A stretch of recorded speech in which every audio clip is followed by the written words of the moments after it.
Madam ఒకసారి చూడండి అన్నారు. అప్పుడే పరిచయం చేశారు నాకు శ్రీమన్నారాయణ గారిని. ఆయనతో మాట్లాడి ఒకసారి చూద్దాము చెప్పని నేను మన టీం విజయవాడ నుంచి హారిక గారు, ఏకాంతరావు గారు, తర్వాత సుశీల్ గారు అందరం కలిసి వచ్చాము అక్కడికి. చూస్తే నిజంగా చాలా సరైన అట్మాస్ఫియర్ నాకు చాలా బాగా నచ్చింది. అమ్మ గుడిలో అట్లా నుంచున్నప్పుడు నేను వితిన్ 2 minutesతో నన్ను నేను మర్చిపోయాను చెప్పాలంటే. సో వెంటనే ఇక్కడ చేస్తే అందరికీ చాలా బాగుంటుంది ఇట్లా మెడిటేషన్ ఇక్కడ అనిపించి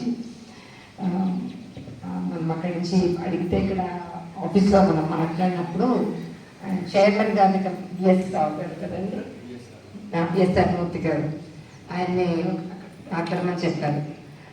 సార్ విచిత్రం ఏంటంటే ఆల్రెడీ బిఎస్ఆర్ మూర్తి గారు గురుదేవ్కి చాలా అనంగా చాలా క్లోజ్గా ఉంటారు. డైరెక్ట్గా చెప్పాలంటే ఎందుకంటే ఆచరణ చేస్తున్నారు. గురుదేవ్ అంటే ఎంతో చాలా ప్రీతి అన్నమాట ఆయనకు కూడా.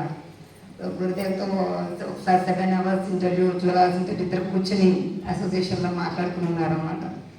సో వెళ్ళి అక్కడికి వెళ్ళలేమని మాట్లాడి కాల్ చేసి మాట్లాడడం ఒక లెటర్ పెట్టమన్నారు. లెటర్ పెట్టగానే వెంటనే మనకి పర్మిషన్ చేసుకోవడానికి అలాగే పంపిస్తే ఇక్కడ గిరిధర్ గారు కుమార్ గారు, ఆయన ఇక్కడ ట్రస్ట్ మెంబర్ అయినా. సో ఆయనతో మాట్లాడినప్పుడు మళ్ళీ వచ్చాను ఇక్కడికి వచ్చి. ఓకే ఆయనతో అన్నీ మాట్లాడుకున్నాం. మీకు ఎలా కావాలంటే అలా మేము చూస్తామండి, డోంట్ వరీ, తప్పకుండా అన్నీ అడిగి చేస్తాం అన్నది. థ్యాంక్ యూ వెరీ మచ్ అండి. అందరూ చాలా బాగా సపోర్ట్ చేశారు. ఇక్కడికి వస్తూనే అందరూ మల్లికార్జున రావు కదా, అందరూ సుబ్రహ్మణ్యం గారు, సో అలాగే కోసాల అందరూ ఇన్ఛార్జ్ నెంబర్స్ ఇచ్చారు. మీకు ఎలా కావాలంటే అలా సేవ మీరు చేసుకోవచ్చు. అండ్ బ్యూటిఫుల్ ఏంటంటే ఇప్పటిదాకా ఇక్కడ ఈ అమ్మ ఆశ్రమంలో ఎప్పుడు కూడా వాళ్ళు అంటే మనీ ఛార్జ్గా దేని చేయాలన్నమాట. వాళ్ళు ఫుడ్ వచ్చినట్టు ఆ భోజనం పెట్టడం అనేది అన్నపూర్ణాలయం అని చెప్తారు ఇక్కడ ఎన్నో ఇయర్స్ నుంచి కదా. అండ్ ఇండియాలోనే నేను విన్నది ఏంటంటే 1,00,000 మందికి ఫస్ట్ టైం ఇక్కడే అన్నదానం జరిగిందట. సో అది గొప్పతనం. అమ్మ చాలా ప్రేమతత్వం ఎందుకు కలిసింది అంటే గురుదేవ్ కూడా ప్రేమతత్వం మేమందరం కదా. సో సార్ మేము ఆచరణ మొదటి చెప్పాం కదా, శ్రీ రవిశంకర్ గారి డివోటీస్ మేమందరం కూడా. సో ఎవ్రీ ఇయర్ ఇట్లా మేము every 6 months ఒకసారి అడ్వాన్స్ మెడిటేషన్ ప్రోగ్రామ్ చేస్తూ ఉంటాము.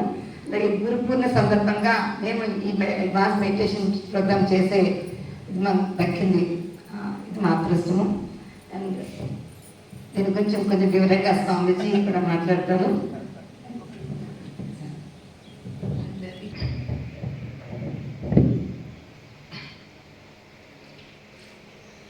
जय हो माता श्री अनसूया राजराजेश्वरी श्री परात्परी। जय हो माता श्री अनसूया राजराजेश्वरी श्री परात्परी।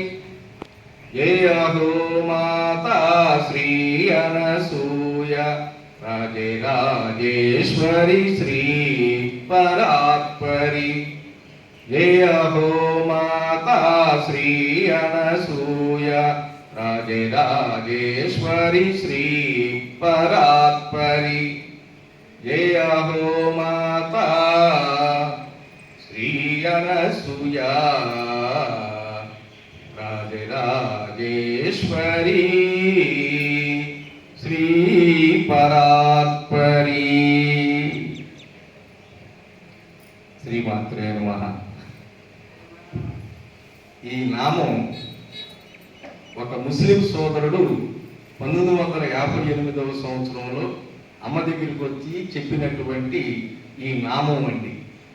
ఒక ముస్లిం సోదరుడు, యువకుడు, అతని పేరు ఇమాం.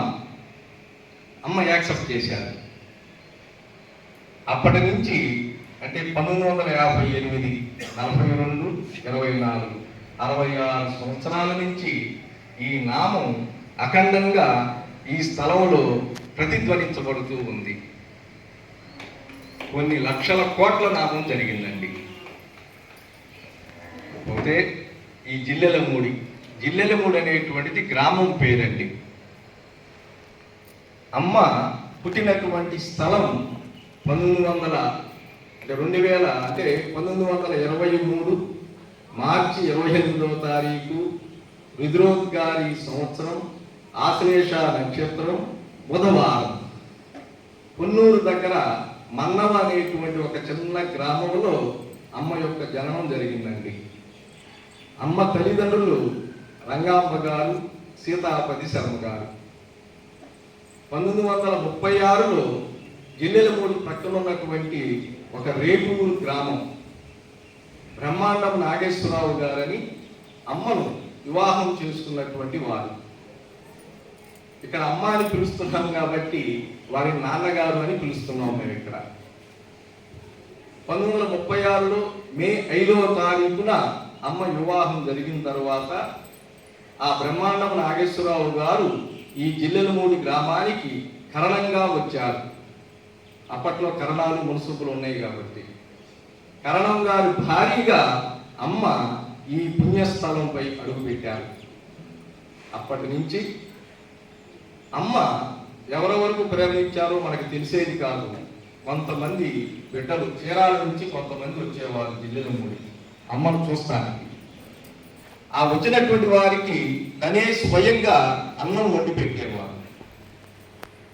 విచిత్రం ఏమిటి అంటే మనం కాఫీ గ్లాసు, టీ గ్లాస్ ఏదైతే ఉంటుందో అంత బియ్యాన్ని ఎసట్లో పోస్తే అమ్మ దాదాపు 20 నుంచి 25 మందికి వచ్చేది. వారందరికీ తిన్న తర్వాత కానీ అర్థమయ్యేది కాదు. ఎందుకంటే ఎదురుగానే జరుగుతూ ఉంటుంది. చిన్న పాక కదండి, ఇప్పుడంటే బిల్డింగ్లు వచ్చినాయి. అమ్మ అక్కడ ఎదురుగానే కూర్చునేవారు. వచ్చిన వాళ్ళందరితో సంభాషణ చేస్తూ ఉండేవారు. ఆ కార్యక్రమాన్ని వండటం జరుగుతూ ఉండేది. ఇంత చిన్న కాఫీ గ్లాసుతో వండినటువంటి ఆ బియ్యం అన్నం 20-25 మందికి రావటమే కాకుండా ఈ స్థల ప్రభావం ఏంటి అంటే మనం మామూలుగా ఇంటి దగ్గర సుమారుగా ఒక 10 ముద్దలు భోంచేయగలిగితే ఇక్కడ 15 నుంచి 20 ముద్దలు భోంచేస్తాం. ఈ స్థల ప్రభావం అటువంటిది. అది అంతమందికి సరిపోయేది, ఇంకా మిగిలేది. ఆ తర్వాత ఈ సోదరులందరూ కలిసి అమ్మా ఇట్లా ఎంతకాలం అని మీరు సొంతంగా చేస్తారు, మనం ఇక్కడ ఒక వ్యవస్థను ఏర్పాటు చేద్దాం, మీరు పర్మిషన్ ఇస్తే అంటే అప్పుడు అమ్మ భర్త గారు అయినటువంటి నాగేశ్వరరావు గారు కూడా ఇది చక్కటి సలహా అని చెప్పి ఆ రోజున 1958 ఆగస్టు 15 నాడు అమ్మ అన్నపూర్ణాలయం అనే పేరు పెట్టి ఈ భోజనశాలను ప్రారంభం చేయటం జరిగింది. అంటే అప్పుడు గాడిపోయి అనేవారు. 58 అంటే చూడండి, ఇప్పటికి 66 సంవత్సరాలు. ఈ రోజుకి ఈ 66 సంవత్సరాలు కూడా ఒక్క రోజు కాదు, ఒక్క పూట కూడా ఆగల. ఎన్ని వరదలు వచ్చినా, ఎన్ని తుఫాన్లు వచ్చినా, ఎంత ఎండాకాలం అయినా, ఎంత వానాకాలం అయినా ఒక్కోసారి నీరంతా కూడా ఈ గ్రామాన్ని కమ్మేసేది వరదలు వచ్చి. ఆ సమయంలో కూడా గ్రామస్తులందరూ అమ్మ దగ్గరికి వచ్చేసేవారు. అమ్మ ఆ సమయంలో కూడా వండి వడ్డన చేశారండి. ఒకసారి వరద వస్తే అమ్మ, నాన్న గంగా అంటే కూతురు వచ్చిందిరా, పసుపు కుంకుమ పెట్టి పంపించండి అంది. ఆ పసుపు కుంకుమ చీర జాకెట్టు ఆ వరదలో వేస్తే చక్కగా తను వెనక్కి వెళ్ళిపోయింది. అంటే అందరూ తన యొక్క సంతానం అనేటువంటిది అమ్మ యొక్క భావన. మాతృశ్రీ అని మాసపత్రిక ఉంటుంది ఇక్కడ. ఒకసారి ఎవరో అమ్మ దగ్గర, అమ్మ పత్రిక వచ్చిందంటే, పత్రిక కాదురా పుత్రిక అంది. అంటే భాషతో చాలా చక్కగా అమ్మ అడుగునేవారు. విచిత్రం ఏంటంటే అమ్మకి అక్షరాభ్యాసమే జరగలేదండి. సాక్షాత్తు పరమేశ్వరికి ఎవరు అక్షరాభ్యాసం చేస్తారండి? ఒకసారి అమ్మ దగ్గరికి ఒక చిన్న పిల్లవాడిని అంటే అక్షరాభ్యాసం కోసం అమ్మ దగ్గరికి తీసుకొస్తారు. సరే పలకా బలపం ఏవో కొన్ని చాక్లెట్లు మనకి సాంప్రదాయం ఉంది కదా, మరమరాలు ఏవో అట్లా తీసుకొచ్చి అమ్మ దగ్గర పెడితే అమ్మ ఆ కుర్రవాడితో ఆ పిల్లవాడిని దగ్గర ఒళ్ళో కూర్చోబెట్టుకుని ఓం అని రాపిస్తారు. రాపించి అతనితో పలికిస్తారు. అంతవరకు ఇది అక్షరాభ్యాస కార్యక్రమం. ఇది మనం చేసుకునేటువంటిది. ఆ పిల్లవాడిని ఆ పలకా బలపం ఆ పిల్ల తల్లికి అప్పచెప్పి అమ్మ ఆ చాక్లెట్ ఉన్నటువంటి గిన్నె తీసుకుని ఆ పిల్లవాడికి ఒకటి నోటికి అందిస్తుంది తినమని. వాడు తిన్న తర్వాత వాడి గుప్పెట్లో అన్ని చాక్లెట్లు పోసి అందరికీ పంచమంటుంది. ఇక్కడ విశేషం ఏముంది? అమ్మ చెప్తారు, ఇది నిజమైన అక్షరాభ్యాసం నాన్న. ఆ పంచడం అనేది మనకి చిన్నప్పటి నుంచే నేర్పడం. ఇంకా తమాషాగా ఉంది, పంచని గాడికి ఉంచడం దేనికిరా. అట్లా చాలా చక్కగా చిన్న చిన్న పదాలతో మనకి అనేకమైనటువంటి సందేశాలు అమ్మ ఇచ్చారు. అమ్మను మీరు వివాహం ఎందుకు చేసుకున్నారమ్మా? సంసారానికి ఇవన్నీ అర్థం కదా ఆధ్యాత్మికంగా అని. ఇప్పుడు మనందరికీ ఉన్నటువంటి పెద్ద ప్రశ్న ఇదే కదా, పిల్లలు, సంసారం, భర్త. మన అమ్మ కూడా పెళ్లి చేసుకుంది కదా. దానికి చాలా చక్కగా చెప్పారండి అమ్మ, వివరణ ఇచ్చారు. అంటే మీకు తెలియదని కాదు, ఇక్కడ జరుగుతున్నటువంటి ఈ చరిత్ర మీకు తెలియచెప్పాలనే ఉద్దేశమే తప్పితే ఈ సబ్జెక్ట్ అంతా మీకు తెలిసిందే. అయితే ఒక్కొక్కరు ఒక్కొక్క భావంతో, ఒక భాషతో మనకు అర్థం అవ్వాలి కదా. అందరూ అవిద్యా స్వరూపిణి కదా, అందరూ విద్యావంతులే ఉన్నారు కదా. రెండూ నేనే అంది. మళ్ళా అజ్ఞానం నేనే, జ్ఞానం నేనే అంది. కాబట్టి ఆ చిన్నది తొలగించుకుంటే ఆ జ్ఞాన మార్గంలోకి వెళ్ళడానికే ఇదిగో ఈ ప్రయాస అంతా. కాబట్టి అమ్మ మరి మొట్టమొదటిగా రాగానే చెప్పే మాట ఏంటంటే, భోజనం చేసి వెళ్ళు నాన్న. ఇదేంటమ్మా ఇంత బాధలో వచ్చాము, అన్నం తినమంటామంటే ఏమి అనేవారు కాదు. కానీ తను ఇవ్వదలుచుకున్నటువంటి అనుగ్రహం కానీ, ఆశీస్సులు కానీ, అనుభవం కానీ ఆ అన్నపూర్ణాలయంలో అన్నప్రసాదం ద్వారా కొన్ని వేల లక్షల మందికి ఇచ్చింది అమ్మ అనుభవాలు. ఎందుకంటే ఆకలికి ఇచ్చినటువంటి ప్రాధాన్యత అమ్మ దేనికి ఇవ్వలేదు. మనమైనంతేగా మన పిల్లలకి వాడు ఆకలితో ఉంటే ఊరుకుంటామా? నాన్న మేనమ్మ గారు చెప్పినట్లు 1,00,000 మంది భోజనం అంటే ఏంటంటేనండి, అమ్మ 1923లో జననం అయితే 1973కి 50 సంవత్సరాలు వస్తాయండి. అంటే స్వర్ణోత్సవం, గోల్డెన్ జూబిలీ అని మనం అనుకుంటాం కదా. ఈ కమిటీ సభ్యులందరూ వెళ్ళి, అమ్మ మీకు స్వర్ణోత్సవం చేస్తాం, ఏదైనా కోరుకో అమ్మ అంటారు. పాపం అంటే క్యాజువల్గా మాట్లాడతారు, ప్రేమతత్వం కదా తల్లి అంటే. అమ్మేమంటారంటే, నాకు కమిటీ సభ్యులు కాదురా, కమిటెడ్ మెంబర్స్ కావాలరా అనేవాడు. కాబట్టి ఆ కమిటెడ్ మెంబర్స్ పాప అమ్మను బతి వెళ్తారండి. నాకేం కోరికలు ఉంటాయిరా అంటుంది.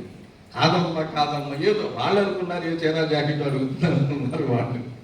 సరే నాన్న, మీరు ఇంత బలవంతంగా అడుగుతున్నారు కదా, ఒకేసారి 1,00,000 మంది భోజనం చేస్తే చూడాలని ఉందిరా అంటుంది. ఎక్కడ సాధ్యం ఉండేది? ఒకే రోజు కాదండి, ఒకేసారి ఏకపంక్తి. 1973లో ఈ గ్రామానికి రోడ్డే లేదు. ఆ రోజు జిల్లాల 3 జనాభా 500 మంది. 1,00,000 మంది ఎక్కడ వస్తారండి? 2, ఏ రవాణా సౌకర్యాలు లేవు, ఏ ఫోన్ సౌకర్యాలు లేవు, ఏమంటే ఏ ఫెసిలిటీ లేదు. ఇక్కడ 60 క్యాన్లు బలిపేస్తే 20 క్యాన్లుగా ఎరుగుతుంది. ఎందుకంటే సప్లై లేదు. వీళ్ళు ఆశ్చర్యపోతారు, ఇదేంటమ్మా ఇంత కోరిక కోరాము అని చెప్పి అంటారు. కానీ దానికి ముందు అమ్మ ఒక మాట ఉంటుందండి. అమ్మ చెప్పిన మాట, ఇది తోలు నోరు కాదురా తాలు మాట రావటానికి. ఇది తోలు నోరు కాదురా తాలు మాట రావటానికి. తాలు అంటే మీకు తెలుసు, బహుశా కుక్కను వచ్చేటప్పుడు ఇట్లా జల్లిస్తారు కిందకి. తప్పుడు తాళని గాలికి ఎగిరిపోతే మంచి అని కిందకి దిగుతుంది. నువ్వే అన్నావు కదా అమ్మా, నీ నోటి వచ్చే 1,00,000 అనే పదం వచ్చింది కదా, ఇది సిద్ధిస్తుంది, మాకు ఇప్పుడు దిశానిర్దేశం చెయ్యి అని ఒక సరళ భావంలో వెళ్తే, అమ్మ ఒకరోజు ఒక నిర్ణయం చేసి ఈ జిల్లాలో 3 మహాపుణ్యక్షేత్రం అంతా కూడా తాటాకు పందిలు వేస్తారండి. అట్లా 14 విభాగాలు చేస్తారు. ఒక విభాగానికి 7,000 మంది ఒక పందిట్లో. అట్లా ఆ ఏర్పాట్లు జరిగితే ఎక్కడి నుంచి వచ్చారో ఎవరికీ తెలియదండి.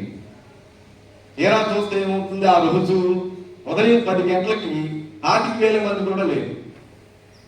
ఆ రోజు వీళ్ళందరూ కంగారు పడతారు. అమ్మ 1,00,000 మందికి భోజనం చేయమంది, చూస్తే 20,000 మంది 5,000 మంది కూడా లేరు, ఈ తిన్నదంతా ఏమైపోతుందో అని చెప్పి కంగారు పడి అమ్మ దగ్గరికి వస్తారు. అమ్మ నువ్వేమో 1,00,000 అంటున్నావు, ఇక్కడ ఇంతమంది లేరు కదమ్మా అంటే, జనాలను చూసి మీరు వంట చేస్తారంటారా పదాన్ని అనుకోండి. తీరా చూస్తే ఒక ప్రవాహం లాగా వస్తాను. మళ్ళా అప్పుడు వాళ్ళకి ఏం అర్థం అవుతుంది, వండింది సరిపోతాయని భయం వేస్తాను. అప్పుడు వీళ్ళందరూ కలిసి బాపట్ల వెళ్ళి ఒక లారీ ధాన్యం బియ్యం తీసుకొద్దామని చెప్పి కూడబలుకుని, మరి పర్మిషన్ అమ్మేవాళ్ళు కదా, మళ్ళీ అమ్మ దగ్గరికి వస్తాను. ఇలాగనేమో లేరు, ఇప్పుడేమో సరిపోతాయి అనుకుంటున్నారు. అమ్మ చిరునవ్వు తల్లి, నేను వస్తాను పదండి నాన్న, మీ కార్యక్రమం సాగించండి అని. అమ్మ సర్వాలంకార శోభితి అయి టాప్లెస్ దీవులో చక్కగా అన్నపరాసులు ఎక్కడైతే ఉన్నాయో అక్కడ వరకు వెళ్ళి తన దృష్టిని ప్రసారం చేస్తారు. నీకు ఎంత తీసినా తరగనటువంటి వ్యవహారం అది. సరే, ఈ మహత్యాలన్నీ కూడా అన్ని చోట్ల ఉన్నాయి, అన్ని చోట్ల జరుగుతూనే ఉంటాయి. అయితే ఆనాడు 73లో ఈ సౌకర్యాలు లేని రోజుల్లో అమ్మ ఒక సామాన్యమైన గృహిణిగా ఇక్కడికి వచ్చారు కదా, మరి ఇది ఎట్లా సాధ్యం? అటువంటి పుణ్యక్షేత్రం జిల్లెలమూడి ఆనాటి నుంచి ఈనాటి వరకు కొన్ని లక్షల కోట్ల మంది భోంచేసినటువంటి మహాపుణ్యక్షేత్రం అండి. అందుకనే మనకి ఇక్కడ తెలియనటువంటి ఒక వైబ్రేషన్స్కి మనం లోనవుతూ ఉంటాం. అట్లాగే మరి టైం ఉందో లేదు నాకు, మీ టైం అయితే చెప్పండి.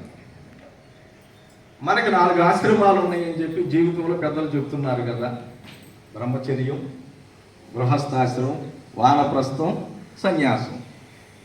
అమ్మ అన్ని ఆశ్రమాల యొక్క గొప్పతనం ఒకటే నాన్న, ఏది దీంట్లో తక్కువ కాదు ఎక్కువ కాదు. కానీ గృహస్థాశ్రమానికి ఎక్కువ ప్రాధాన్యత ఇచ్చారు అమ్మ. ఎందుకంటే మిగతా ఆశ్రమాలన్నీ గృహస్థాశ్రమం మీద ఆధారపడాలి కాబట్టి ఆ గృహస్థాశ్రమానికి ఎక్కువ ప్రాధాన్యత ఇచ్చారు. ఎందుకు ఇచ్చారు? చక్కటి సంసారం, వసుదైక కుటుంబం, ఏ భార్యాభర్తలు చక్కగా ఉండి జీవనం సాగించి ఆ కుటుంబంలోంచి వచ్చినటువంటి సత్సంతానం సమాజానికి ఉపయోగపడుతుంది నాన్న. ఇప్పుడు ఆ సంతానం ద్వారానే కదా ఇదంతా జరిగేది. ఏ దుష్కృత్యాలు జరగాలన్నా కూడా దీని ద్వారానే, ఏ మంచి జరగాలన్నా దీని ద్వారానే. కాబట్టి ఆ వసుదైక కుటుంబం మంచి కుటుంబం కనుక సమాజంలో ఉంటే దాని ద్వారా వచ్చేటువంటి ఏ సంతానం అయితే ఉందో అది సమాజానికి ఉపయోగపడుతుంది అని ఈ గృహస్థాశ్రమానికి ఎక్కువ ప్రాధాన్యత ఇచ్చారు. ఈ గృహస్థాశ్రమానికి ప్రథమ మెట్టు ఏంటి? మనకి వివాహం. పెళ్ళైతేనే కదా వాడు గృహస్థులయ్యాడని చెప్తాం మనం. వివాహానికి అమ్మ చాలా చక్కని నిర్వచనాలు ఇచ్చారు. వివాహం అంటే ఏంటమ్మా అని అడిగారు. మనం ఏదో తాళి కట్టుకుని తలంబరాలు పోయి అనుకుంటున్నాం మనం. అమ్మ సర్వాన్ని అనుభవిస్తూ సర్వాన్ని విడిచేదే వివాహం నాన్న. సర్వాన్ని అనుభవిస్తూ సర్వాన్ని విడిచేది. మరి కళ్యాణం అంటే ఏంటమ్మా అని అడిగారు. 2 విభిన్న మనస్తత్వాలు కలయికే కళ్యాణము నాన్న. 2 విభిన్న మనస్తత్వాలు దాదాపుగా పూర్వకాలంలో తెరసల్లా తీసే వరకు ఆ వధువు వరుడు ఎవరికి తెలిసేవారు కాదు. మరి 2 విభిన్న మనస్తత్వాలే కదా అప్పటి వరకు. 2 మన వివాహానికి ఇది 100,000 మందిని ఎందుకు పిలవాలి?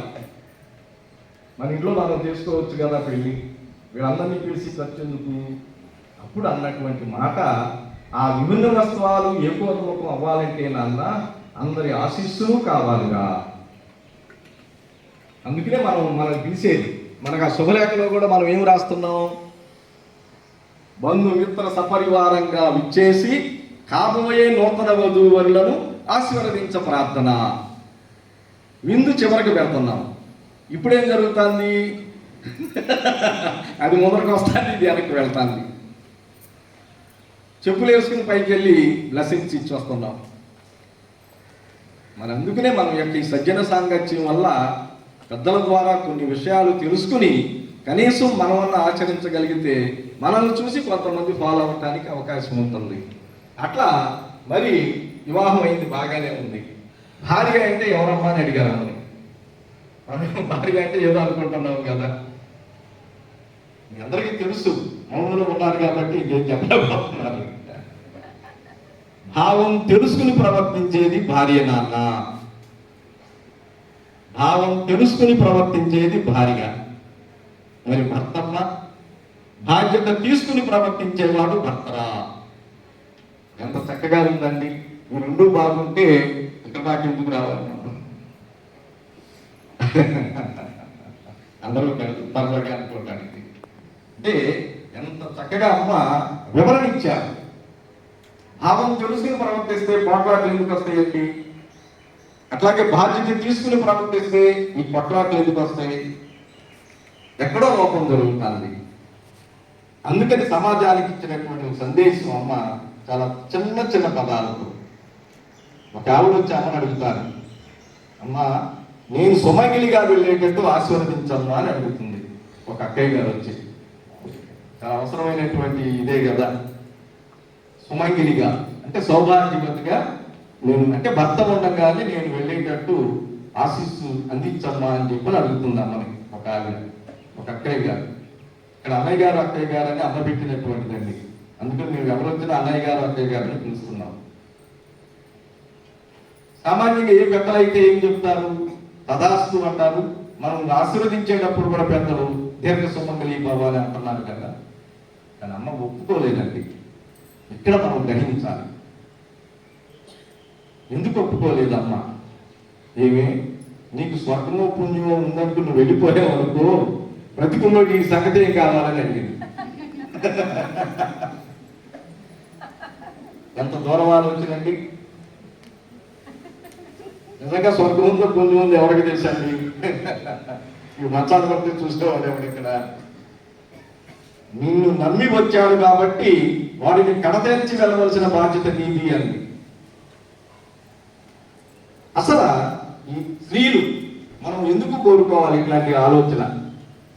ఏ మగవాడు కూడా కోరుకోవచ్చు కదా, ఆవిడకన్నా ముందు నేను వెళ్ళిపోవాలని.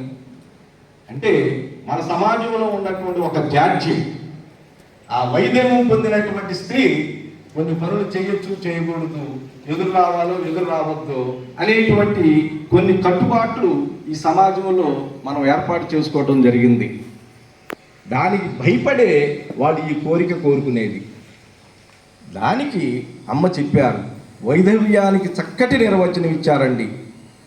గురువుగారు మీరు ఎక్కడ ఏ కార్యక్రమాలు పెట్టినా కూడా అమ్మది ఒక్క మాట మీరు ప్రచారం చేయండి. ఎందుకంటే అమ్మ ప్రచారానికి ఒప్పుకోలేదు. అమ్మని అడిగారు, మీరు కూడా మహత్యాలు చూపించి ఇదంతా కూడా చాలామందిని ఆకర్షించవచ్చు కదమ్మా అని అడిగితే అమ్మన్నారు, మహాతత్వానికి మహిమలతో పని లేదు నాన్న.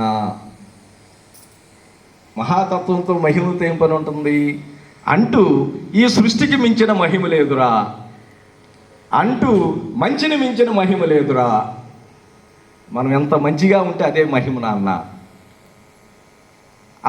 ఎందుకు వచ్చింది ఇట్లా కోరుకునేటువంటి దానికి వచ్చినప్పుడు మనకి సహజంగా భర్త అంటే భావన నాన్న అని చెప్పారమ్మ ఒక సందర్భంలో. భర్త అంటే భావనే నాన్న. సపోజ్ ఇప్పుడు ఒక 80 సంవత్సరాలు వయసు వచ్చిందనుకోండి భర్తకి, సామాన్యంగా శారీరకంతో ఇంకేం పని ఉండదు మనకి. కానీ ఇదిగో ఇటువంటి కార్యక్రమాలకు వచ్చినప్పుడు, లేకపోతే ఎక్కడికో వెళ్ళినప్పుడు ఈ భార్య ఇంట్లో ఉండి ఏం చేస్తుందండి? సమయానికి వారు భోంచేశారో లేదో, ఇప్పుడు ఎట్లా ఉన్నారు, మరి మందు బిళ్ళలు వేసుకున్నారో లేదో, ఎన్నింటికి బయలుదేరు అంటే ఏం చేస్తుంది? అక్కడ కూర్చుని భావన చేస్తుంది భార్య. అమ్మేమన్నారంటే, వాడు వెళ్ళిపోయినా కూడా వాడే నా భర్త అని అనుకున్నంత కాలం ఆ స్త్రీకి వైద్యం లేదు పొమ్మంది. ప్లేసు మారింది అంతే. ఇక్కడేమో ఊరెళ్ళాడు, అక్కడేమో పైకి వెళ్ళాడు, భావన తప్పట్లేదుగా. కాబట్టి ఆ భావన ఉన్నంత వరకు ఆ స్త్రీకి వైద్యం లేదు నాన్న. ఇది సమాజానికి ఇప్పుడు మనం అందించాల్సినటువంటి సందేశం. ఎంతోమంది స్త్రీలు చాలా మనసులో కుమిలిపోతూ ఉంటున్నారు. అంటే ఈ రోజులు ఎట్లా ఉన్నాయో మనకు తెలియదు, కానీ పూర్వకాలంలో బయటికే రానిచ్చేవారు కాదు. అట్లా ఒక చక్కటి సందేశాలు. ఒక ఆవిడ అక్కయ్య గారు వచ్చి అమ్మని అడుగుతుంది, అమ్మ అందరిలో భగవంతుడు ఉన్నాడు, ఆత్మస్వరూపులని అంటున్నారు కదమ్మా, ఆ భావన నిలబడాలంటే నన్ను ఏ సాధన చేయమంటావు అని అడుగుతుంది. ఇప్పుడేగా ఇదంతా మనం దానికోసమే కదా, అంతా ఆత్మస్వరూపులమే కదా. కానీ ఎంతవరకు నిలబడుతుంది? తన దగ్గరకు వచ్చేటప్పటికి మనం ఎట్లా ఉంటున్నాం. కాబట్టి నాకు ఆ భావం నిలబడతలేదమ్మా, నాకు ఏ సాధన చేయమంటావు నన్ను అడుగుతుంది. చాలా పెద్ద ప్రశ్న కదా ఇది. అందరిలోనూ భగవంతుడు ఉన్నాడని అంటున్నాం, ఆ ఉన్నాడనే భావం నాలో కలగటానికి ఏ సాధన చెయ్యాలి? అమ్మ చెప్పారు, నాన్న ఒకటే ఇన్నిటిగా అయ్యిందిరా, ఇన్నిటిలో కాదు, ఇన్నిటిగా. Light difference, ఇన్నిటిలో ఇన్నిటిగా. ఏదైతే కనపడతా ఉందో ఇదంతా భగవత్ స్వరూపమే నాన్న. ఇక అప్పుడు ఎవరు పోట్లాడుకుంటాం మనం? ఇన్నిటిలో అంటే వాడు ఎక్కడున్నాడో పరిశోధన చేయాలి. ఇన్నిటిగా అంటే కనపడేదంతా దైవ స్వరూపమే.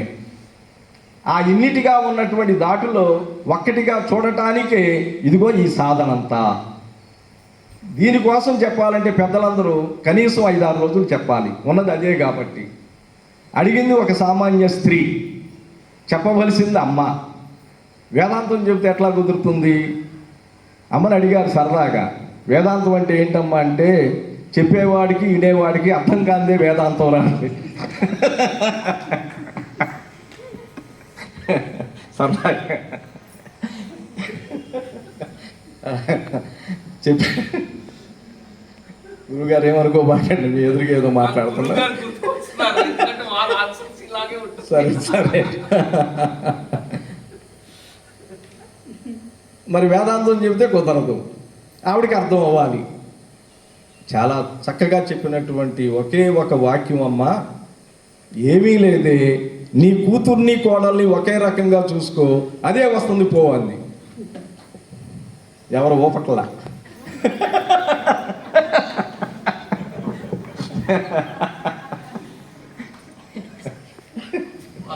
వాస్తవాలే. అంటే ఎప్పుడైతే కూతుర్ని కోడల్ని ఒకే రకంగా చూసుకుంటామో అందరిలో వాడే ఉన్నాడు అనేది అర్థమవుతుంది నాన్న అని చెప్పారమ్మ. అంత సింపుల్ అండి ఇది. అట్లాగే ఈ మృత్యుంజయుడు అంటే ఎవరమ్మా అని అడిగారు. ఇప్పుడు అదేగా మనకు భయం. మృత్యుంజయుడు అంటే ఏదో మృత్యువును జయించిన వాడని చెప్పి సామాన్యమైన అర్థం మనం చెప్పుకుంటాం. కానీ అమ్మ ఏం చెప్పారంటే, మృత్యువు అంటే భయం లేనివాడు మృత్యుంజయుడు రా అంది. చేతులు కొన్ని రిస్ట్రిక్షన్స్ ఇక్కడ అమ్మ దగ్గర సడలించవచ్చండి, ఏం పర్వాలా, ఎందుకంటే అన్నిటికీ అమ్మ ఒప్పుకుంటుంది కాబట్టి. మృత్యువు అంటే భయం లేనివాడు మృత్యుంజయుడురా. యాక్చువల్గానండి అమ్మకు 5వ సంవత్సరంలో అమ్మ కన్న తల్లి అయినటువంటి రంగాంబ గారు దేహం విడుస్తారు. అమ్మ ఆడుకోవటానికి బయటికి వెళ్తుంది. తెలియదుగా, చిన్నపిల్ల కదండి 5 సంవత్సరాలంటే. వచ్చేటప్పటికి ఆ బాడీ అంతా ఎదురుగా పెట్టుకుని అందరూ ఏడుస్తూ ఉంటారండి, దుఃఖపడుతూ ఉంటారు. సహజం కదా, ఆ మరణాన్ని చూస్తే సహజమైనటువంటి బాధ వస్తుంది కదా. అమ్మ నాన్నగారి దగ్గరికి వెళ్ళి, అంటే అమ్మ తండ్రి గారి దగ్గరికి వెళ్ళి, నాన్నగారు ఎందుకు అందరూ ఏడుస్తున్నారు అని అడుగుతుంది ఈవిడ. మీ అమ్మ పోయింది కదమ్మా అంటారు ఆయన సామాన్యమైన భాషలో. అమ్మ పోవటం ఏంటి, అక్కడే ఉందిగా అంటుంది. బాడీ అక్కడే ఉందిగా. ఈలోపు ఏం జరుగుతుందంటే, అమ్మకు తాతగారు అవుతారు వరుస, చిదంబరావు గారు అని చెప్పని బాపట్లలో ప్రముఖ ప్లేడర్ ఆయన అప్పట్లో. ఆయన గుర్తిస్తారు అమ్మని చిన్న వయసులోనే. ఆయన అమ్మని ఎత్తుకుని పైకి తీసుకువెళ్తారు. ఆ సందర్భంలో అక్కడ వాళ్ళిద్దరికి సంభాషణ జరుగుతుందండి. అమ్మ అడుగుతుంది, ఏంటి తాతగారు వాళ్ళందరూ అట్లా ఏడుస్తున్నారు కూర్చుని అంటే, ఆయన చెప్తారు, మీ అమ్మ చచ్చిపోయిందమ్మా అంటాడు. సామాన్యమైన భాషగా ఇది, అంటే ఆ పిల్లకి అర్థం అవ్వాలని. చచ్చిపోవటం అంటే ఏంటండి అని అడుగుతుంది. ప్రాణం పోయిందమ్మా అంటారు. ప్రాణం పోవటం అంటే ఏంటండి, ఆగల, అసలు ఇది ఎక్కడి నుంచి వచ్చిందండి అని అడుగుతుంది. ఆయన క్యాజువల్గా దేవుడి దగ్గర నుంచి వచ్చిందమ్మా అంటాడు. అర్థం అవ్వాలంటే అదే కదా, ఉన్నది కూడా అదేగా, మనం అనుకునేది పైనుంచి వచ్చిందనేగా. మరి ఇప్పుడు ఎక్కడికి వెళ్ళిందండి, దేవుడి దగ్గరికి వెళ్ళిందమ్మా. అక్కడ ప్రశ్న వేస్తుంది, దేవుడి దగ్గర నుంచి వచ్చిన వస్తువు తిరిగి దేవుడి దగ్గరికే వెళతా ఉంటే మనందరూ వెళ్ళటం ఎందుకండి? ఇది కావాలి ఇప్పుడు అందరికీ. Celebrate life, celebrate death. 10th is also a celebration. దేవుడి దగ్గర నుంచి వస్తువు అంతే కదా, మనం అనేది అదేగా. మరి ఎందుకు ఏడుస్తున్నాం? అదిగో ఆ మోహం. ఆ మోహ క్షయం కోసమే ఈ గురువులను ఆశ్రయించటం. అమ్మ మౌనం అంటే ఏంటమ్మా అని అడిగారు. ఎందుకంటే ఇప్పుడు అన్నీ వస్తాయి సహజంగా. ఎంత అవసరమో అంత మాట్లాడటమే మౌనము నాన్న. ఎంత అవసరమో అంత మాట్లాడటమే మౌనము నాన్న. ధ్యాసే ధ్యానమురా, సాధ్యమైందే సాధన నాన్న, తపనే తపస్సురా. పరమ వేదాంత సారాన్నంతా కూడా మనకు అర్థం కాని భాషలో ఈ శ్లోకాలని అధ్యయనం చేస్తే ఏంటేంటో కూడా మనకి, మీకని కాదు మాబోటి వాళ్ళకి అర్థం కానటువంటి ఒక చిన్న పామరుడికి కూడా అర్థమయ్యే రీతిలో అమ్మ వేదాంతాన్ని బోధించింది. అనేక మంది బాధలతో వచ్చేవారండి, అనేక మంది కష్టాలతో వచ్చేవారండి. ఏది వచ్చినా ఎప్పుడు తర్వాత ఆ చెప్పే మాట ఏంటంటే భోజనం చేసి వెళ్ళమని. ఆ అన్నపూర్ణాలయానికి అంత ప్రాధాన్యత ఇచ్చారు. ఆ రోజుల్లో ఆకలి బాధ మించిన బాధ లేదురా అంది అమ్మ. ఇవాళంటే డబ్బులు గలగలలాడుతున్నాయి, ఆకలి అంటే ఏంటో తెలియట్లే మనకి. ఆ స్వాతంత్రం వచ్చిన కొత్తలోనండి అసలు అన్నం ఎక్కడ దొరికేదండి, బియ్యం ఎక్కడ దొరికేయి. అమ్మ చాలా చక్కటి సిద్ధాంతాన్ని ఈ గ్రామంలో ఏర్పాటు చేసింది. ఈ దేశం మొత్తం చేయొచ్చు ఇది. జిల్లెలమూడిలో గుప్పుడు బియ్యం పథకం పెట్టిందండి అమ్మ. అంటే ఏంటంటే ప్రతి స్త్రీ ఎసట్లో బియ్యం పోసేటప్పుడు, అన్నం వండుకుంటారు కదా పూర్వకాలంలో కట్టెల పొయ్యి మీద, ఆ ఎసట్లో బియ్యం పోసేటప్పుడు ఒక గుప్పిడి తీసి ప్రక్కన పెట్టమంది ప్రతిసారి. అట్లా ఒక వారం రోజులు అయిన తర్వాత అవన్నీ తీసుకొచ్చి అమ్మ ముందు పోసేవారు. అమ్మ లేని వాళ్ళకి ఇచ్చేవారు, పంచేవారు. ఇది ఎవరికి కష్టం అండి? ఇది వెరీ సింపుల్ కదా. అట్లాంటి గుప్పిడి బియ్యం పథకం పెట్టింది అమ్మ ఇక్కడ. అంటే ఎవరూ బాధపడకూడదు. ఒకసారి అమ్మ అంటారు, 1,00,00,000 రూపాయలు ఇచ్చినా తీసుకోపాకండి నాన్న, ఒక్కళ్ళ దగ్గరే రూపాయి చొప్పున 1,00,00,000 మంది దగ్గరకు వెళ్ళండి. ఎంత ఇదండి అది, ఎంత మాతృప్రేమ అండి. ఆ 1,00,00,000 రూపాయలు ఒక్కడి దగ్గరే తీసుకుంటే ఏమవుతుంది? వాడు రాజ్యం వెళ్తాడు. కానీ రూపాయి చొప్పున 1,00,00,000 మంది దగ్గరికి వెళ్తే మైత్ర్యాది వాసన లభ్య, చక్కటి స్నేహం అందరితో ఏర్పడుతుంది, మైత్రి. అట్లా మా టైం చాలా అయిపోతుంది. ఈ రకంగా అమ్మ చాలా చిన్న చిన్న పదాలతో మనకి ఇక్కడ ఈ జిల్లెలమూడు వచ్చండి మరి ఒక విద్యాలయం స్థాపించారు. ఇంకా చెప్పాలంటేనండి గురువు గారు, భారతదేశంలో నాకు తెలిసినంత వరకు 365 రోజులు ప్రతిరోజు మహన్యాసపూర్వక ఏకాదశి రుద్రాభిషేకం జరుగుతుందో లేదో మాకైతే తెలియదండి. జిల్లెలమూడులో 365 రోజులు జరుగుతుంది. అంటే మనం పూజకి ప్రాధాన్యత ఇస్తామో లేదో తెలియదు. భక్తికి పరాకాష్ట పూజ అని చెప్పిందమ్మ. ప్రేమ పూజ అంటే మొదటి మెట్లో మీరందరూ దాటి వచ్చేసారనుకోండి, మా పొట్టోళ్ళు కావాలి కదా. విగ్రహం దేనికోసం అమ్మ అని అడిగారు అమ్మని. నిగ్రహం కోసం రా అంది.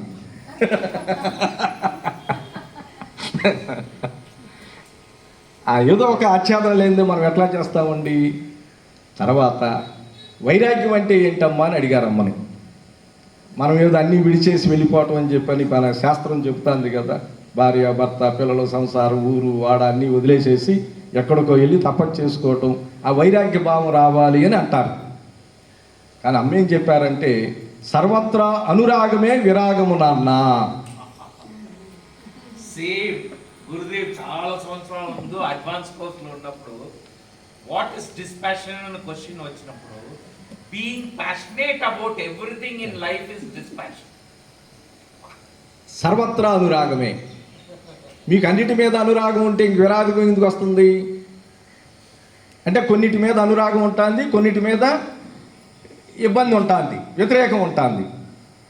అసలు అన్నిటి మీద ఉంటే ఇంకా అద్వైతంలోకి వెళ్ళి అమ్మ చెప్పిన మాట గురువు గారు, అన్నం పరబ్రహ్మ స్వరూపం అయితే నాన్న అశుద్ధం ఎందుకు కాకూడదురా అంది. ఎక్కడదండి ఇది? అన్నం పరబ్రహ్మ స్వరూపం. ఈరోజు అన్నపూర్ణ మంత్రం పెట్టుకుని చెప్పుకుని మనం అన్నాన్ని స్వీకరిస్తున్నాం కదా. ఈ తెల్లారేటప్పటికి అన్నం ఏమవుతుందండి? ఇంకో రూపంలోకి మారుతుంది కదా. దాన్ని పరబ్రహ్మ స్వరూపంగా భావిస్తున్నామా? దానికి ఎగ్జాంపుల్ అమ్మ ఏం చెప్పారంటే, ఈ ధనుర్మాసంలో గోమయాన్ని తీసుకువచ్చి గొబ్బెమ్మ చేసి మనం ఆ పూజ చేస్తున్నాం కదా, గొబ్బెమ్మలో పూజ చేస్తున్నాం కదా, మరి అది అశుద్ధమేగా అంటే నిలబడతల్లా.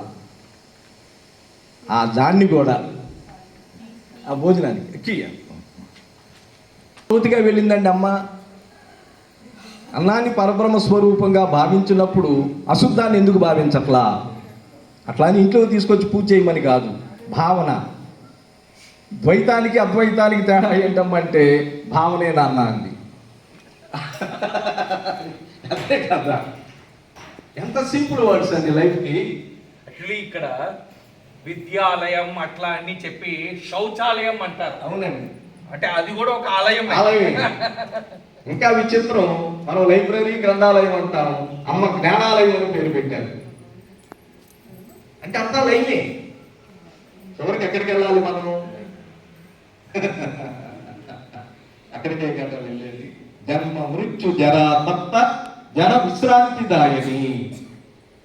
అమ్మ ఒడిలోకి వెళ్ళి విశ్రాంతి తీసుకుంటే ఇదిగో మళ్ళా ఈ కష్టార్పుడిలో ఉన్నటువంటి ఆ 9 నెలల గర్భంలో పడి నానా బాధలు అనుభవిస్తూ ఎందుకు పుచ్చానురా ఈ గర్భంలోకి, ఎందుకు వచ్చానురా ఈ భూమి మీదకి అనేటువంటి ఒక చిన్న ఆలోచన, భావన ఆ గర్భస్థ పిండానికి కలుగుతూ ఉంటుంది.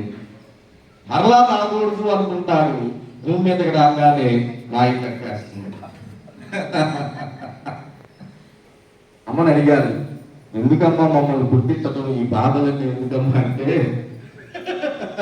అందరూ ప్రశ్నేస్తారు కదా, ఎందుకు భగవంతుడు పుట్టించడం ఎందుకు, ఈ బాధలన్నీ ఎందుకు, ఇంతసేపు మౌనంలో ఉంటుంది, హాయిగా బతకచ్చు కదా అందమ్మా. ఇదంతా వాడి లీలరా అంది.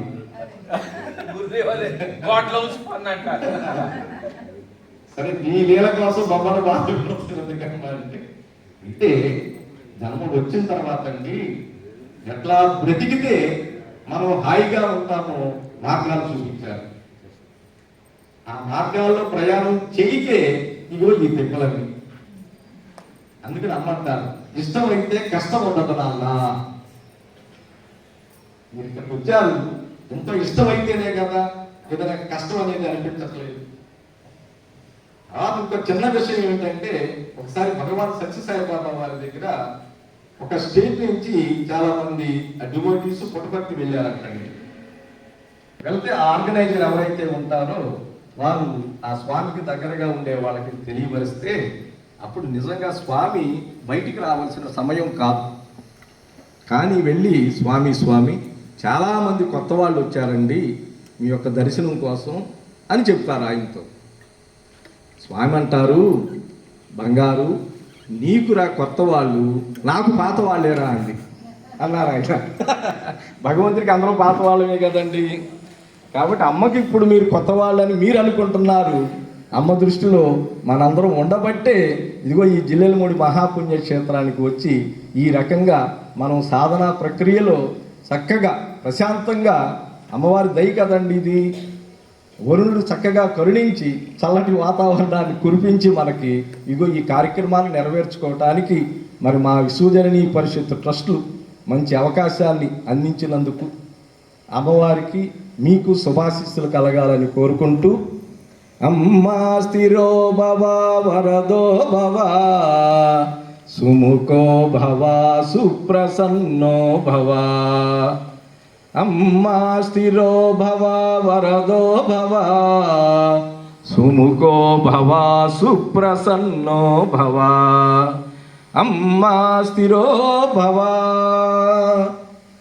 అతి నిర్మలంబైన సువిశాలంబైన, అతి నిర్మలంబైన సువిశాలంబైన హృదయ మందిరమందు అమ్మా స్థిరో భవ. కోరికలు కోరేటి కోరికే లేనట్టి, కోరికలు కోరేంటి కోరికే లేనట్టి మనసుండు నటులా వరదో భవా అమ్మా స్థిరో భవా వరదో భవా సుముఖో భవా సుప్రసన్నో భవా. అమ్మకు 9 సంవత్సరాల ప్రాయంలో 9 సంవత్సరాలండి అమ్మకు బామ్మగారు అని చెప్పి మరిడమ్మ గారని ఉంటారు. ఆ ఊరికి వాసదాస స్వామి వారని చెప్పి ఒక పురాణ ప్రవచకులు వస్తారండి, పెద్దలు పండితులు. ఆ కార్యక్రమం అంతా అయిపోతుంది. అమ్మను కూడా తీసుకెళ్తారు ఆ మరిడమ్మ గారు ఆ కార్యక్రమానికి. 9 ఏళ్ళు పిల్లండి. అందరికీ ఆ కార్యక్రమం అంతా అయిపోయిన తర్వాత పెద్ద ఆయనకి స్వామీజీకి నమస్కారం పెట్టుకుని వెళ్తూ ఉంటే ఆయన ఏదో అక్కడ దగ్గర ఉన్నటువంటి పండుకాయ ఇస్తున్నారు. చివరికి అమ్మ వంతు వస్తుందండి. అట్లాగే వేదిక మీద కూర్చుంటారు, అమ్మ ఎదురుగా ఉంటుంది. నీకేం కావాలమ్మా అని అడుగుతారు ఆయన. పిల్లలు ఏం అడుగుతారండి? ఏదో కాయో పండు అడుగుతారు. కానీ విచిత్రం అండి, ఎక్కడా దొరకనటువంటిది ఒక ఆన్సర్. స్వామి, ఫలానాది కావాలి అనేటువంటి ఒక కోరిక ఉంటుంది కదా, ఆ కోరిక లేని స్థితిని ఇవ్వగలిగితే ఇవ్వండి అంటుంది. ఎక్కడి మాట అండి ఇది? అసలు ఫలానా కావాలి అనేది ఒక కోరిక ఉంటుంది మనకి. ఆ కోరిక లేని స్థితిని ఇవ్వగలిగితే ఇవి స్వామి. ఆయన ఒక్కసారి ఆశ్చర్యపోతారు. ప్రపంచంలో కోరనటువంటి ఒక వింత కోరిక ఎవరండి కోరింది? At the age of 90 years ఓ గర్ల్ ఎవిక్కిని వేదిక దిగి వస్తారు. అమ్మను అమాంతం వాటేసుకుంటారు. ఒక్కసారి పైకెత్తుతారు. తను నిత్యము ఆరాధన చేస్తున్నటువంటి శ్రీరామచంద్రుడు అమ్మ బృకిటిలో కనపడతాడు. అమ్మని అడిగారు, రాముడంటే ఎవరమ్మా అని. మనం అనుకుంటున్నాం కదా, రామాయణం, వాల్మీకి రామాయణం, విశ్వనాథ సత్యనారాయణ గారి రామాయణం, ఇంకా ఎన్నో రామాయణాలు, దశరథ రాముడు, అయోధ్య రాముడు, ఏదో చెప్తున్నాం కదా. అమ్మ చాలా చక్కగా చెప్పారండి. రాముడంటే ఎవరమ్మా అంటే, విరామము లేనిది రామము నాన్న, విరామము లేనిది రామమురా. ఈ సృష్టిలో, ఈ మన జీవితంలో ఏది విరామం లేని వస్తువు అండి? పడుకున్నా, నుంచున్నా, నిద్రపోయినా, ఏది చేసినా విరామంగా జరిగేది ఏంటిది? శ్వాస, ఉచ్ఛ్వాస నిశ్వాసాలు. ఆ ఉచ్ఛ్వాస నిశ్వాసాలే రామము నాన్న. జై హో మాత.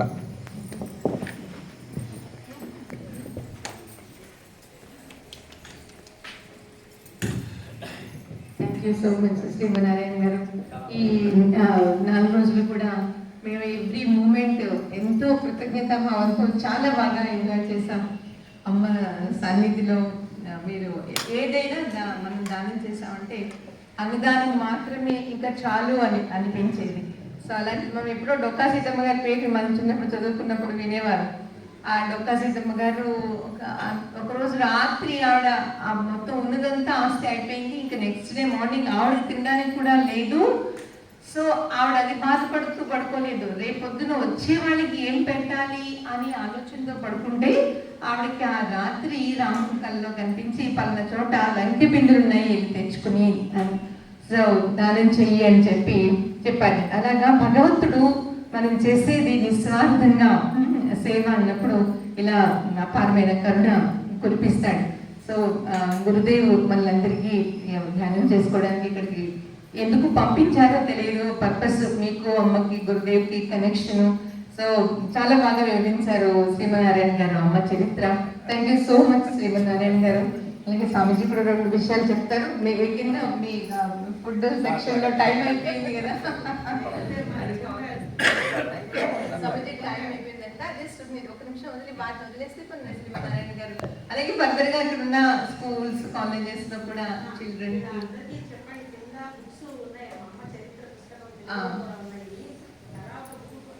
పుస్తకం అంటే అక్షరం లేనిది. ముందు తరాన్ని కూడా అమ్మ గురించి తెలియాలంటే చాలా ఇంగ్లీష్ భాషలో ఉన్నాయి, తెలుగు ఇంగ్లీష్లో. కళాపు గుర్తు కొనుక్కోమన్నారు. మా అందరికీ మా మాట్లాడము అమ్మ పాట ఏంటనేది మనం తెలుసుకోగలుగుతాం, ప్రత్యక్షంగా తెలుసుకోగలుగుతాం. నాకు అసలు అది పేషెంట్ తెలిస్తేనే వాళ్ళు చదివించింది. ఎంత అద్భుతంగా ఉంటుంది. రేపు కూడా మనం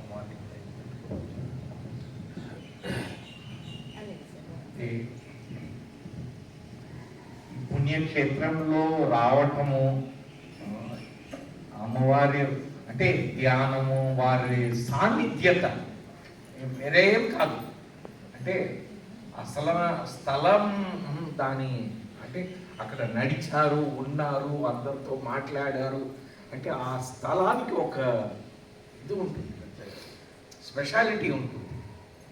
అందుకనే నిన్న వచ్చినప్పుడే ఒక డిఫరెంట్ ఫీల్, ఆ ప్లెసెంట్నెస్ నేను చెప్పాను కదా,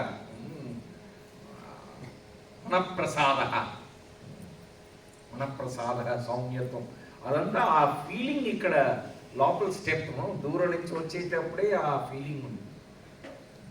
అండ్ ఇంతమంది ధ్యానం చేసి అంత అందరూ వచ్చి వెళ్ళిన ఆ స్థలం, అది ప్రేమ మూలభూతమైనదంటే దట్ లవ్, అన్కండిషనల్ లవ్, ఎటువంటి కండిషన్ లేని ఆ ప్రేమ, ఆ జ్ఞానము, ఎంత అద్భుతమైన సింపుల్. మీరు డెత్ ప్రాసెస్ అంతా చేశారు, అదే వాళ్ళు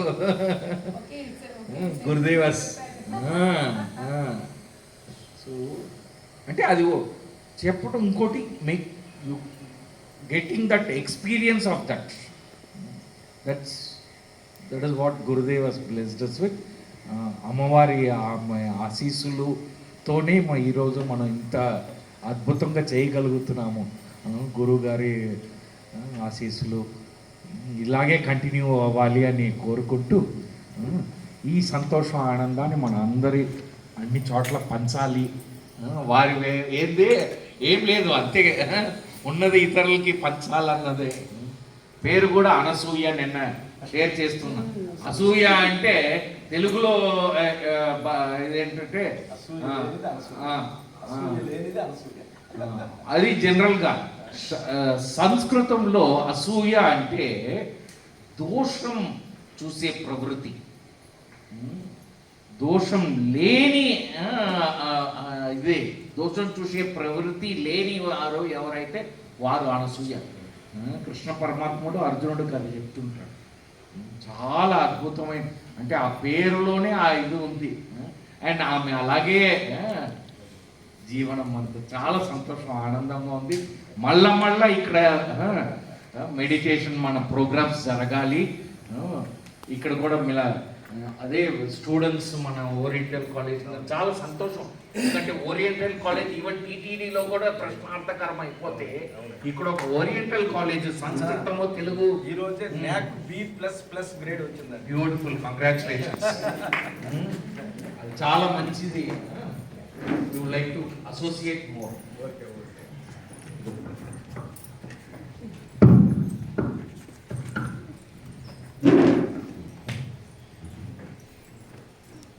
We're very much grateful to you, sir. మాకు మంచి ప్లేస్ ఇచ్చారు, మంచి విందుని ఇస్తున్నారు. బ్రహ్మ ప్రసాదం రోజు మేము ఎంతో ఆస్వాదిస్తున్నాము.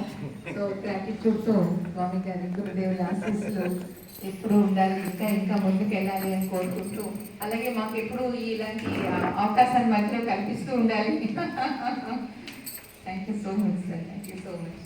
అలాగే మా స్వామి గారు కూడా ఈరోజు వెళ్ళిపోతారండి. అనుకోకుండా స్వామి ఇక్కడికి రావడం కూడా మీ చేతుల మీదుగా మా స్వామి గారు కూడా ఆయన ఈరోజు ఢిల్లీ వెళ్తున్నారు. రుద్ర పూజలు అవి ఉంటాయండి మాకు శ్రవణ మాసంలో. నార్త్ సైడ్ రుద్రాభిషేకాలు స్టార్ట్ అవుతున్నాయి. సో వెళ్ళిపోతారు. అందుకనే స్వామి గారితో మేము కల్పిద్దాము అలాగే చెప్తున్నాడు.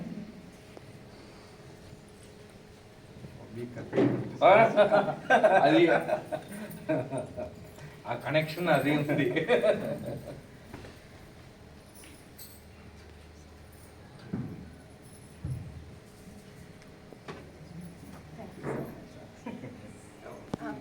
మీరు ఒక 2 నిమిషాలు సార్ స్కూల్ గురించి, కాలేజ్ గురించి మాట్లాడదాం.